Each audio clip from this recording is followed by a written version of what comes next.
The topic is the U.S. colored troops and the Battle of Nashville, and we're talking to Leo Kwame Lillard.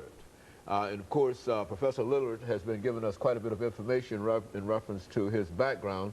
But let us continue this and have you to give us some information about the participation of African Americans in the war that we will eventually dealing with the battle. I'd be glad to, Dr. Haney. I think as a child growing up in Nashville, I lived in South Nashville, and we had to walk to Cameron Junior High School, which is another part of South Nashville. And we walked right past this huge old haunted-looking hill every day for 3 years. Had no idea that it was called Fort Negley.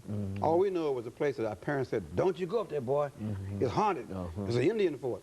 Unbeknownst to all of us, and probably my parents too, that fort was, and still is, the largest stone fort ever built in the Civil War.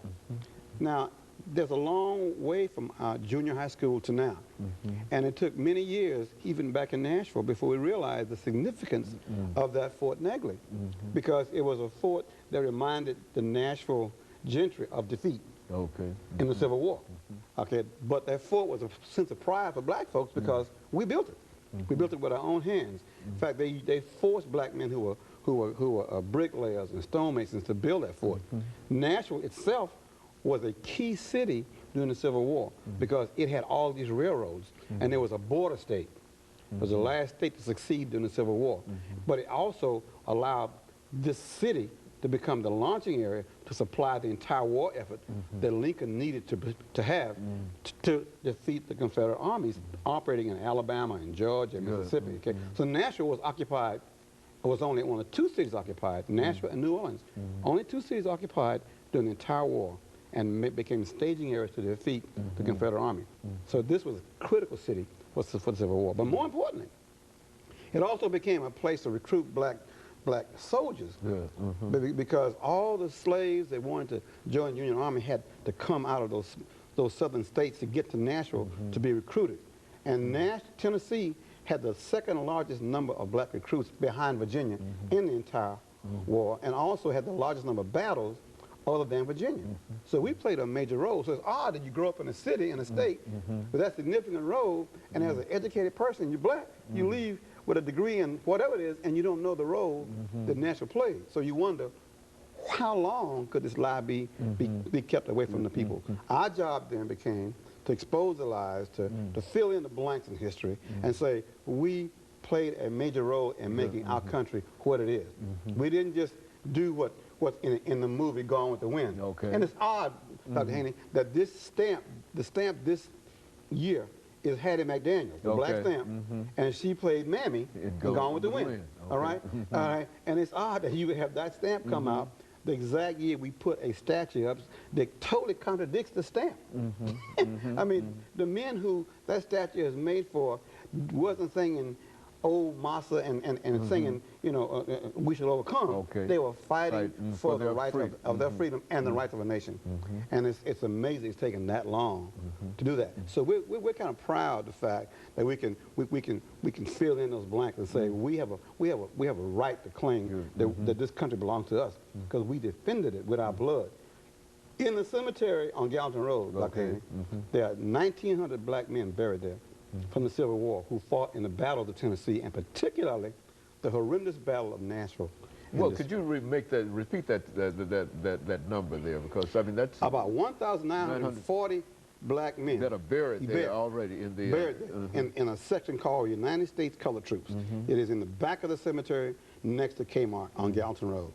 When you go under the train track, you turn left, and there you will find up on a hill 1,900 graves with the inscription USCT on the headstone. That signifies that they were Union soldiers of African descent. And they bled and fought bravely and defeated the Confederate Army. In fact, they defeated the last real army in the entire war that was effective. That caused the surrender of Lee and to Grant, which ended the Civil War in favor of the Union Army. That's the importance of Nashville, that's the importance of Tennessee, and particularly that's the importance of the black men who wore the blue uniform. And they were, of course, probably ill-trained, the worst equipment, sacrificed on suicide missions, but they still went. And our children don't know that. And to see the folks who run around with Confederate flags say this wasn't a war about slavery. If it wasn't a war about slavery, what was it about? What was it about? And we're just so proud that the Civil War stories that are coming out now, trying to fill in that gap and not make Gone with the Wind the only interpretation of that era in our country. And most of us as children, including myself and you too, until you were 20, 30 years old, you assumed that Gone with the Wind was correct. Come out of Hollywood, right? It was a wonderful movie. It was a classic, all right? And it had a black actress, which was an extraordinary accomplishment at the time itself. That's right. Who would ask questions? You know, why wouldn't you be proud of her? At least she got paid. You know, at least she was in the movie. But there were huge pieces of gaps, information until the movie Glory. I think most Americans didn't even know that black men fought. You know, you mentioned sponsors and individuals who have played a significant role. We've got about 2 minutes.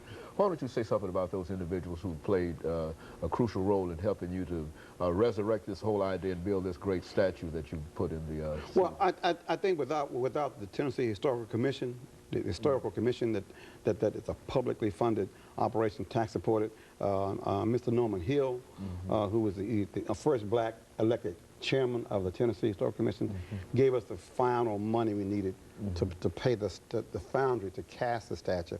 But there are lots of people on this board here. You can see Mr. Barry Stokes from One Point Solutions. He gave $5,000. Okay, there Mr. Stephen Turner, charitable foundation, $5,000. Al Berry, the former black chairman of the NES, very important person. Bell South, Dr. T.B. Boyd, $2,500. So these people here, Dana Foundation, Vernon Winfrey, Mr. Winfrey gave $1,000. We called him up and said, Vernon, we need to help us put this statue up there. He said, no problem, here's $1,000. So people, then we have lots of small donations. Some people gave as much as $2. Students at TSU gave $1. But it took all those students and all the people to put that $48,000 little nest egg together to get the statue. And so the statue cost $48,000. That was the total price. That's right. But that's just the beginning. We still have promises to our major benefactors and major donors. We've got to honor those commitments by giving them some piece of artwork to say thanks for what you did. We committed to that. We have to maintain the statue. Very good. And most importantly, we've got to advertise it. Very good. And of course, what we'll do when we come back during this final segment, we'll talk about the Battle of Nashville and give you an opportunity to say some additional words in reference to some of the support that you need. Okay. And of course, we'll be back with our audience following this short commercial break.